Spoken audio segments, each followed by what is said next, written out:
Today we're going to look at my Pink Princess Philodendron. I've had it, I don't know, a year or so.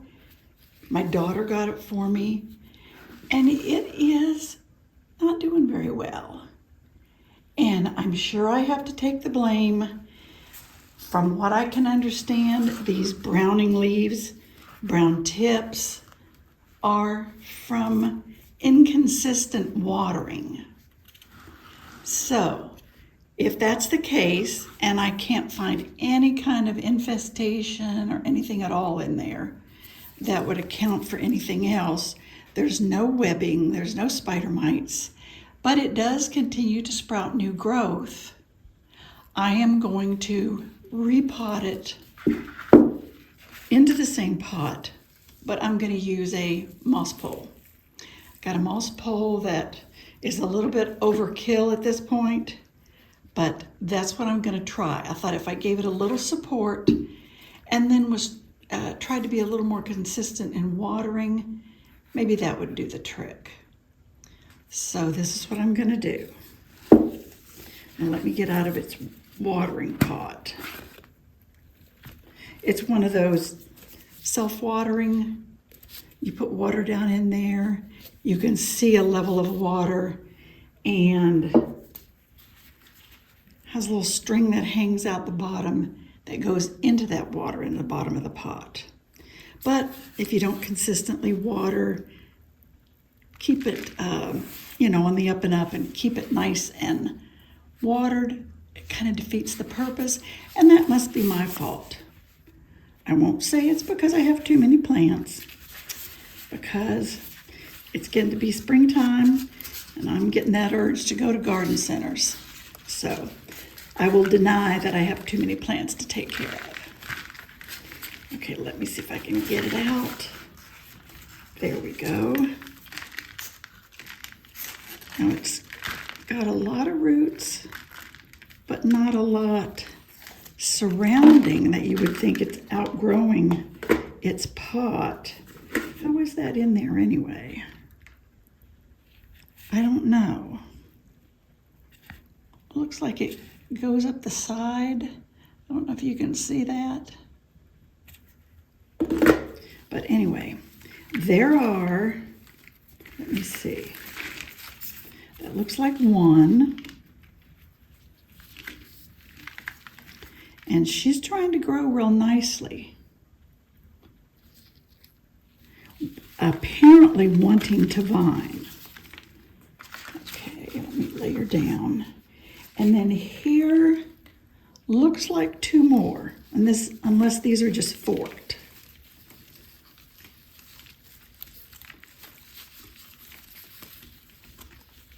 A couple of dead leaves down here at the bottom. Are these two? They either are two or one has grown off the other. Okay, there's that. And then here would be this portion.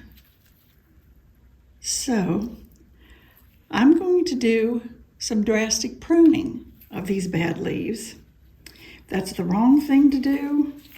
I can't help it, but my other philodendrons, when they're in bad shape, I prune them too. So we're going to do it on the Pink Princess. Okay.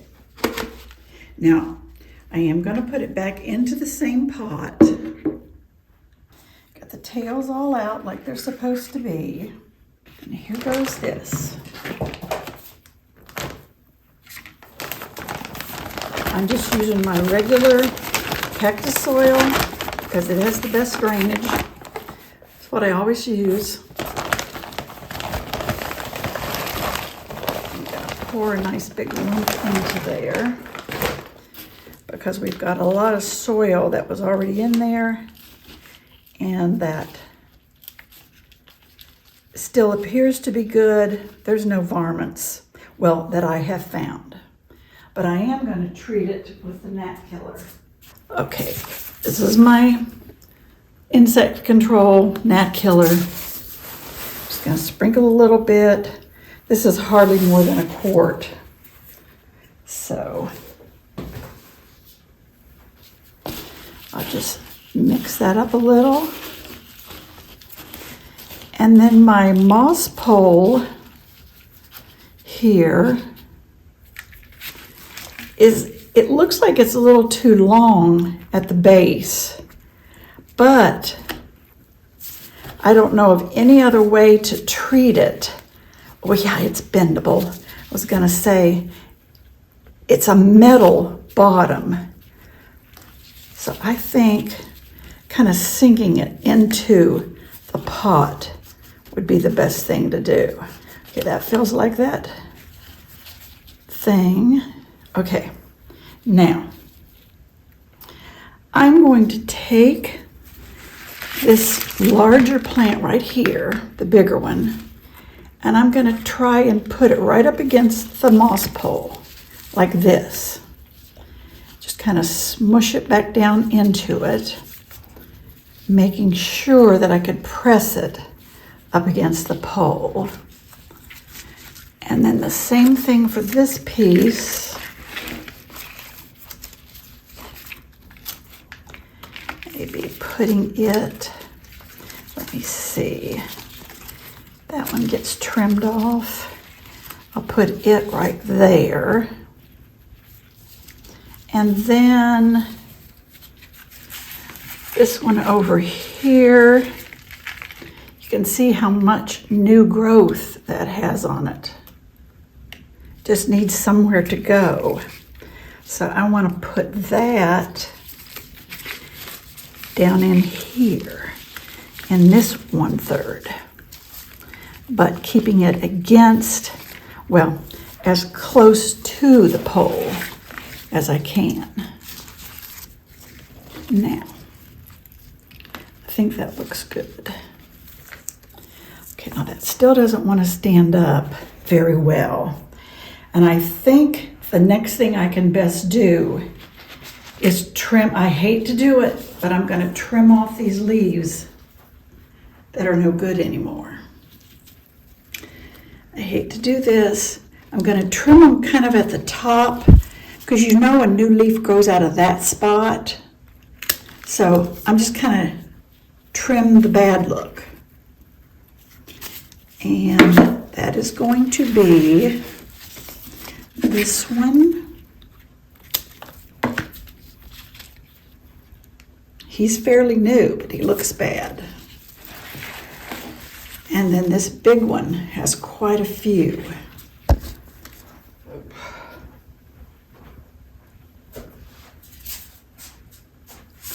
Let me scoop this over here. I'm going to get rid of that one. I'm going to get rid of that one.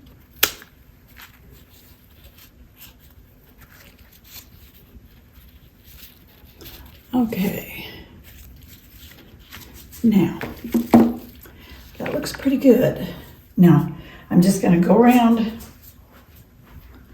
and try and get it up against the pole and pack the soil in so that it'll hold everything tightly. Okay, are we going to come up against? Yes.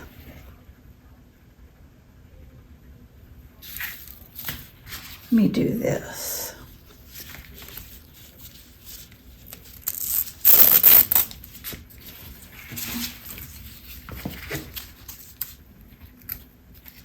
This is probably going to be the softest and gentlest, this Velcro. And that way it can be released if it seems to need more room to grow. Okay. Got that round on this side. There. I'll show you that.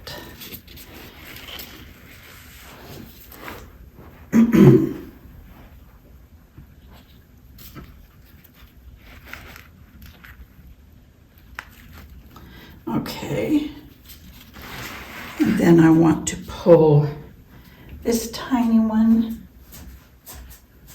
up against the pole. pole, this one. And I'm going to do the same way.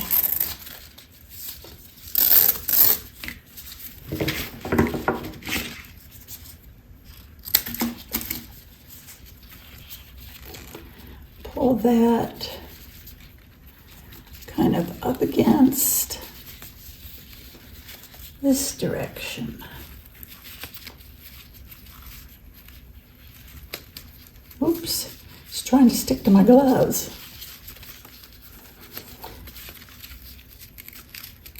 These are my food gloves, because I didn't want to get all my fingernails all dirty this morning. Okay. Now there's one more down in there.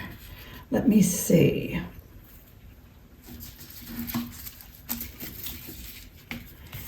He might, let's see. He might need to be just a little bottom anchor right there. Okay.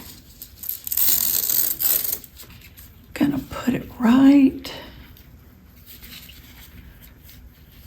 Gonna snake it through there and around.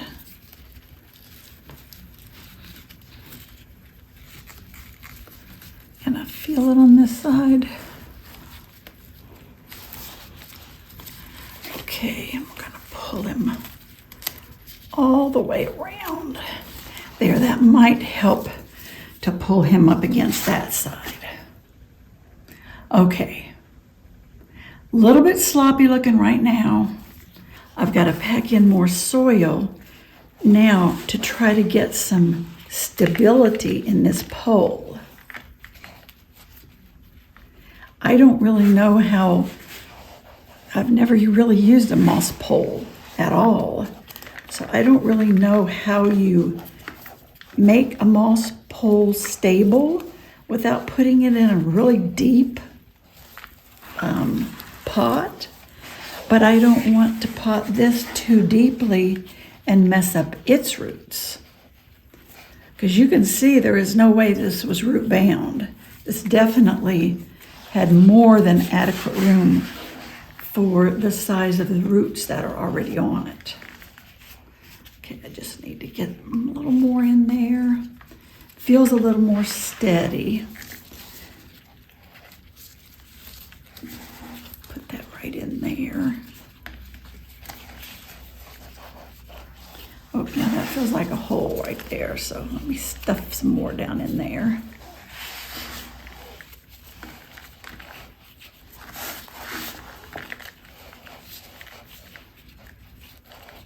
There. Now, what does it need on this side? Anything? Okay. Now, so far that looks pretty good. The moss pole is a little more steady. So now what I'm going to do is just make sure that the soil level is down far enough that I have a ledge for the water to hold. And right now, the soil is very damp. So I'm going to hold off at least a couple days adding some extra water. Hopefully that won't hurt a newly planted plant. I feel just a little bit of need for more soil right there. So this is what we've got for the new plant. And let me check all the leaves one more time. He looks a little peaked, but I'll keep him. He has a bad end, this end. So I'm going to cut that off. There.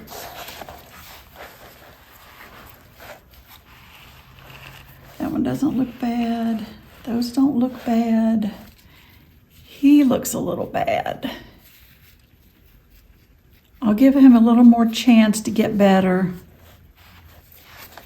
Got the tip off this one, the tip off that one. Okay. Now in about a week, we'll evaluate this for some more pruning. Now I'm not sure, these moss poles, I thought maybe you're supposed to water them. Oops, I'm gonna get that tip.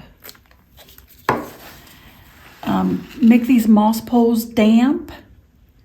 So when I do water for the first time, I'm gonna direct the water down the pole.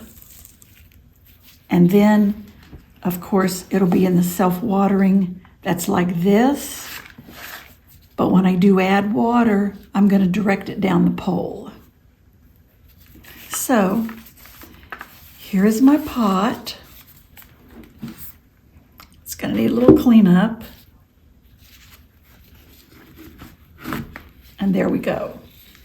Now she's a little bit off center, but as she grows and I have to readjust and tighten that, we'll see how she looks. And any more leaves turn brown, they're out, because this either has to look good or it's gone.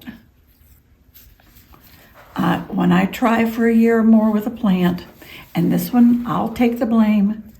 Maybe I didn't water it as much as it needed to be watered, but she'll have through spring, early summer to see how she does, and then she'll have to go. Okay, there it is now. I think she looks fairly good. You see a few bad spots, but I don't see any evidence of any infestation. There's no webs, nothing like that. So I'm going to assume it was not watering correctly on my part. But there is the moss pole. Way too much moss pole, but that's what I had. Now ignore the breakfast dishes still in there, but I've got it sitting in the sink. I've got one of these, what are they called? Mesto. And I'm just going to give it a spray.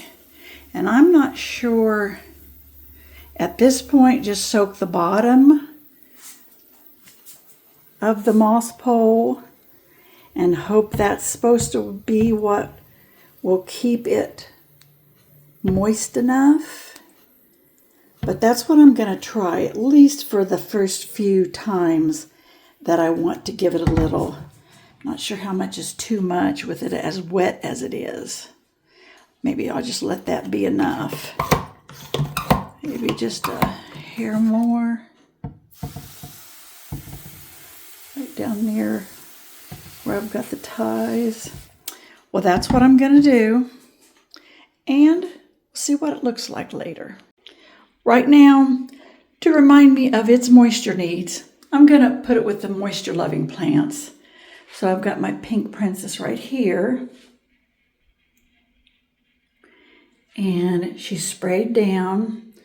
This particular moss pole has that little metal, soft metal bracket. So I did twist it to make it not look so goofily awkward, since it's way too tall for the plant. But it'll be under the light, and I can every now and then turn it to make sure it gets adequate light and adequate pinkness. But I think she's going to look good. Oh, and be forewarned when you trim. The little stems, being red, they bleed red. See right there? Where I've cut this, it bleeds a little redness. So it's on the wall. But it's not something irreparable.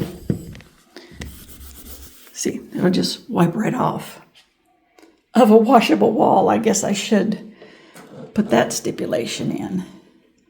But there it is. We'll see if we can get some improvement. Well, I'll update you later, and thanks for watching, and I'll see you on the next video.